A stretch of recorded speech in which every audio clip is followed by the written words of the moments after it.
State aerial coverage as they come around under caution to complete lap 205 of 267. Sterling Marlin shoots around to the tail end of the lead lap. He got the free pass on this, the 6th caution of the day. This one for a piece of metal debris at the start-finish line. Dick Berggren. Well, youngster Casey Kane started on the pole, ran up front for much of the early laps of this event, then dropped back. His car owner is Ray Evernham. What's going on?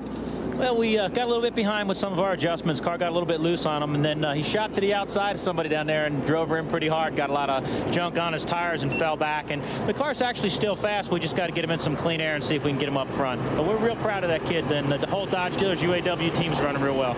Okay, thanks, Ray. To Matt. Dick, you heard earlier in our show, Matt Kenseth encouraging the Killer Bees to pull off another fine pit stop, and that's exactly what they did. They bounced back from the trouble.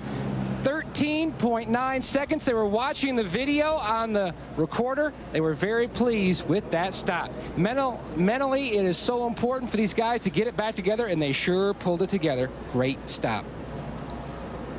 They have rebounded nicely as they're going to restart this race in 4th position. Which is right where they came into the pits. Matt made up 3 spots on the racetrack, and they come out where they went in.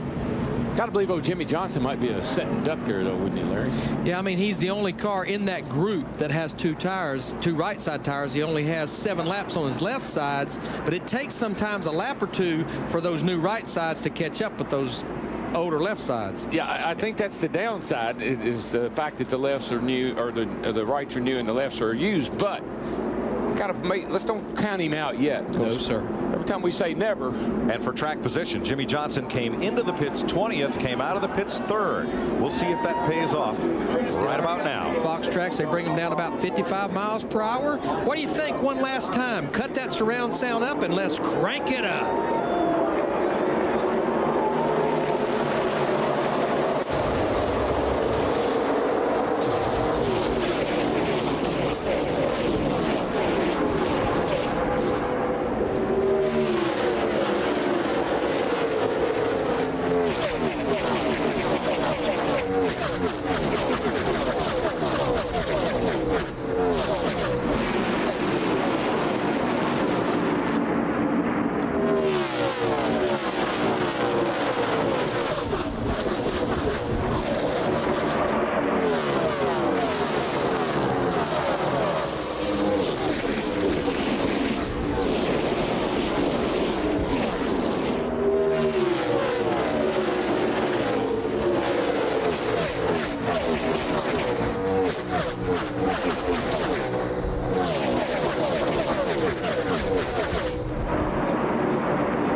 Eight laps complete.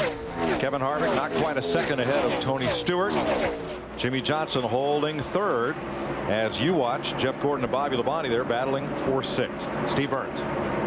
Well, Mike, just before the green flag, we heard crew chief Todd Berrier talking to owner Richard Childress on Kevin Harvick's number 29 car, and he said right now we are 5 laps short of making it to the end. We either need a caution or we're going to have to gas and go under green. And that would cost a tremendous amount of time. I just have to believe we have several cars out there, Steve, that can go the distance. Now, I want to update the car that's running in the 2nd position on the racetrack, not 2nd place, as we see Jeff Gordon in the 24, Jamie McMurray on the 42 here battling. This is a battle for 6th, 7th, and 8th. But Ryan Newman in the 12 car, they've got that race car pretty good right now. The problem is, though, he's 2 laps down. So if we get a caution, he does not get one of those laps back. They go to the first car that's a lap down, which right now is Johnny Sauter in the 30 car. And I think there's a great contrast here. The 12 was way off, early on. The 24 was. The 9 was awesome at the start of the race. Now, those guys have gotten their cars better, and like the 9, he didn't keep up with the track, and he's slipping back in the field.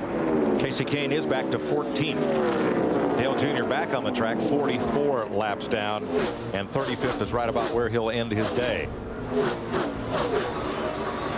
really good race teams, I mean, every time there's a caution, if your car is off, it's good to be off in the beginning. Then every time you come in the pit, you can keep making changes, and pretty soon at the end of the day, you got it pretty darn good. You know, the problem with Kevin Harvick right now, and of course we all know that there is always a chance that we'll get a caution. Yeah. Brendan Gaughan up there, and did he hit the wall? I don't know. If he didn't miss it by much. But I think he had a tire go down or something because the thing just took off. Fighting it back and forth, trying to check to see if all the tires are up. Now, he will feel like he's got a flat tire, though, just like Casey Kane earlier. He was up there, picked all that stuff up on his tires. He'll feel like he's got a flat, but we have no caution. We stay green. I said he was trying to feel it, but Darrell, was he weaving back and forth to clear the trash off his tires from getting up in the loose stuff? I think that's what happened. He must have gotten up out of the groove and again got that sand and dirt and rubber up there up high on those hot tires, and you got to get that shake. You got to shake that off.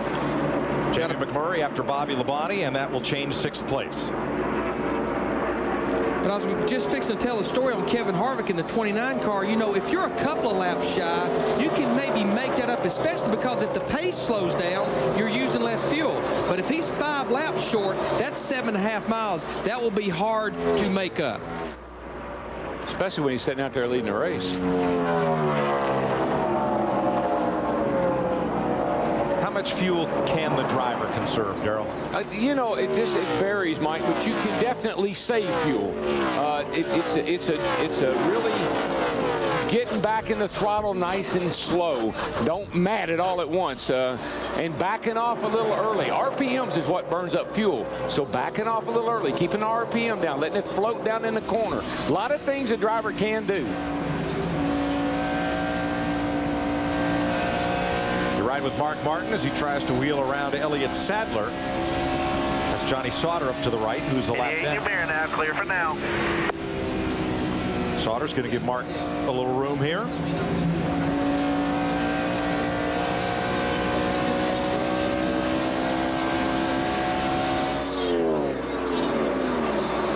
Darrell, it's a slow, agonizing process trying to get past a car that's almost just as fast as you are, isn't it? Yeah, and then, of course, clear. The air off the car in front of you will change. Maybe it'll make your car too tight as you exit the corner where you really need to get that run on him. Or maybe it can even loosen you up a little bit, depending on the car and how the air is coming off the one in front of you. So it seems like you can catch a guy, but it's really hard to get around him unless he makes a mistake. Speaking of catching, Casey Kane right here in the 9 car, we're riding with him. He's caught this group right here. Dale Jarrett, 88. Him and Johnny Sauter beating and banging on each other. Johnny Sauter in the 30s, a lap down. Dale Jarrett's going to lose 2 or 3 positions because of this. But Casey Kane, I think Ray Evernham hit the nail on the head. It's just taking him a little bit to recover from that situation a while ago. Yesterday, Johnny Sauter right at this spot came down on Matt Kenseth, took him out of contention, and here Sauter moves over on Dale Jarrett. I think what that's all about is, you know, you're headed out for that wall, and you know you're going to hit that wall if you're not careful, and you oversteer is what you do. Look how busy Dale Jarrett is inside that race car. He's a busy person. Look at the hands. Look down in that race car with him. Yeah, I can't fault Sauter there. Looked like Dale Jarrett pushed up into him. Let's see what Casey Kane saw of this. You're right, Darrell. From the onboard, Jarrett came up to Sauter. And then we've seen all day long, you just get on a 4-wheel drift right there off turn 4. Guess who's coming back? It would be Mr. Kenseth in that 17 car. He's right up on the rear bumper of Tony Stewart at 20. This is a battle for second, about 1 1/4 seconds behind the leader, Kevin Harvick. Dick Berger. We were talking about fuel mileage just a few laps ago, and I just talked to Jimmy Maycar from Tony Stewart's team, and he has confirmed that Tony has enough fuel to make it all the way. Stewart now in second, could go to the checker. And that would fit in the fuel window that most of the teams told me they could run this morning. It was right around 65 laps. These guys pitted with about 65 laps to go. The Casey battle. Casey at the bat, Casey Kane from 12th to 11th past Casey Mears. Well, Jimmy Johnson restarted 3rd, now sits 7th. I just don't think those 2 tires are just quite working out right now. Still out there. Still out there. Still out there. 9th place. Mark Martin gets past Jeff Gordon. Kevin Harvick has led from the restart. He's 1.3 seconds ahead of Tony Stewart.